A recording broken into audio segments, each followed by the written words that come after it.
અમદાવાદ, રાજકોટ સહિતના વિસ્તારમાં આજે ધોધમાર વરસાદ ખાબક્યો છે. હવામાન નિષ્ણાંત પરેશ ગોસ્વામીએ આગાહી કરી હતી કે આગામી 16 ઓગસ્ટથી વરસાદનો નવો રાઉન્ડ આવવાનો છે. તે મુજબ જ આજે એટલે કે 16 ઓગસ્ટે રાજ્યના અનેક વિસ્તારમાં વરસાદ ખાબક્યો છે. અમદાવાદની વાત કરીએ તો અમદાવાદમાં સતત 2 કલાક વરસાદ પડ્યો, જેના લીધે વરસાદી પાણી ભરાવાની પણ સમસ્યા થઈ હતી.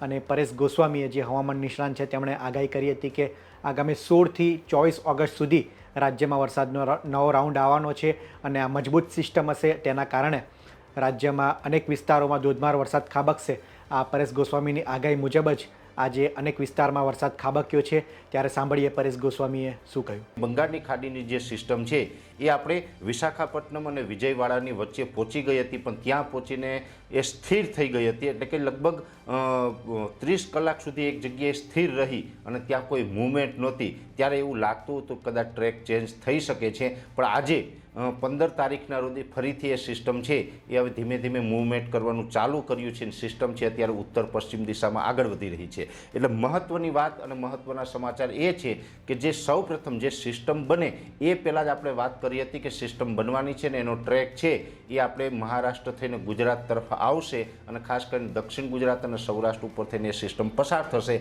ઘણા સમયથી જે આપણે ટ્રેકની વાત કરતા હતા, આપણે જે શક્યતાઓ દેખાતી હતી એ જ મુજબનો ટ્રેક હજુ છે, એમાં કોઈ ફેરફાર નથી. અને હવે આગળ ઉપર જતાં એમાં ફેરફાર થવાની સંભાવનાઓ પણ ખૂબ ઓછી છે. એટલે હવે જે આપણું અનુમાન હતું 16થી 24 ઓગસ્ટમાં એ જ પ્રકારના વરસાદો છે પડવાના છે. ને આજે એ સિસ્ટમ છે ફરીથી મૂવમેન્ટ કરવાનું ચાલુ કરી દીધું છે. બીજા નંબરમાં જે ચોમાસું ધરી છે, આમ તો 1થી 15 ઓગસ્ટમાં જે આપણે વરસાદનો ગેપ આવ્યો એ દરમિયાન ચોમાસું ધરી છે ઉત્તર તરફ ખસી ગઈ હતી. હિમાલયની તળેટી સુધી ચોમાસું ધરી આગળ નીકળી ગઈ હતી. એ ચોમાસું ધરી અત્યારે ધીમે ધીમે દક્ષિણ તરફ ખસી રહી છે. અને ચોમાસું ધરી છે એ લગભગ આપણું એવું અનુમાન છે કે 16 તારીખે સાંજે અથવા તો 17 તારીખે સવાર સુધીમાં ચોમાસું ધરી છે એ રાજસ્થાનના બોર્ડર લાગુ વિસ્તારો છે, ઉત્તર ગુજરાતના અમુક ભાગો થઈ મધ્યપ્રદેશ સુધી થઈ અને બંગાળની ખાડી સુધી લંબાય તેવી શક્યતાઓ છે. એટલે ચોમાસું ધરી પણ હવે આપણા તરફ આવી રહી છે, દક્ષિણ તરફ ખસી રહી છે. અને એ સાથે વરસાદી સિસ્ટમ પણ આવી રહી છે, જેને કારણે આપણે એટલું કહી શકાય કે જે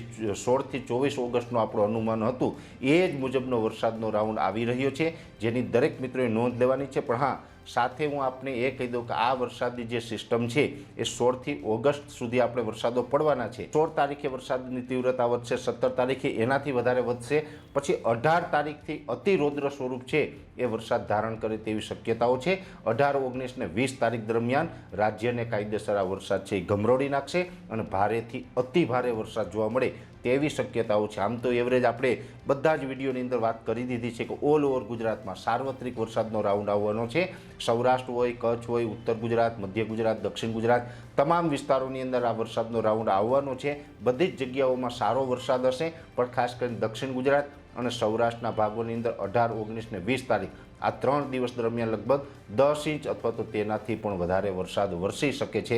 એટલે ભારેથી અતિ ભારે વરસાદનો રાઉન્ડ આવી રહ્યો છે. જે આપણું અનુમાન હતું એ જ ટ્રેક ઉપર અત્યારે સિસ્ટમ છે. ગઈકાલ સુધી જે સિસ્ટમ છે એ સ્થિર થઈ હતી, આજે ફરીથી એ સિસ્ટમે મૂવમેન્ટ કરવાનું ચાલુ કરી દીધું છે. એટલે આ ખૂબ સારા અને મોટા સમાચાર છે જે હું આપની સમક્ષ અત્યારે રજૂ કરી રહ્યો છું. ખાસ કરીને આમ તો આપણે વરસાદ વિશેની છેલ્લા 4-5 દિવસથી ઘણી બધી વાતો કરી રહ્યા છીએ, એમાં કોઈ નવી વાત નથી. અત્યારે જે આપણો અનુમાન હતો એ મુજબનો વરસાદ આવવાનો છે. એટલે ખાસ દરેક મિત્રોએ કાળજી રાખવી, સાવચેતી રાખવી. અને અંતમાં દરેક ગુજરાતી મિત્રોને અપીલ છે કે અત્યારે જન્માષ્ટમીનો પર્વ ચાલી રહ્યો છે. જન્માષ્ટમીના પર્વ નિમિત્તે ઘણા બધા મિત્રો છે એ ફરવા નીકળતા હોય, દરિયાકાંઠે ફરવા જતા હોય તો ખાસ સાવચેતી રાખવી. કેમ કે અરબ સાગરમાં પણ આ સિસ્ટમને કારણે કરંટ આવ્યો છે, જેને કારણે અરબ સાગરમાં ઊંચા મોજા ઉછળવાની સંભાવનાઓ છે. એટલે દુર્ઘટના ન ઘટે, આપણે બધા સુરક્ષિત રહીએ તે માટે થઈને દરિયાકાંઠાથી થોડુંક દૂર રહેવું એ જ આપણા બધાના હિતમાં હશે. માછીમાર ભાઈઓએ પણ દરિયો ન ખેડવો અને ખાસ કરીને વધુ વરસાદ પડે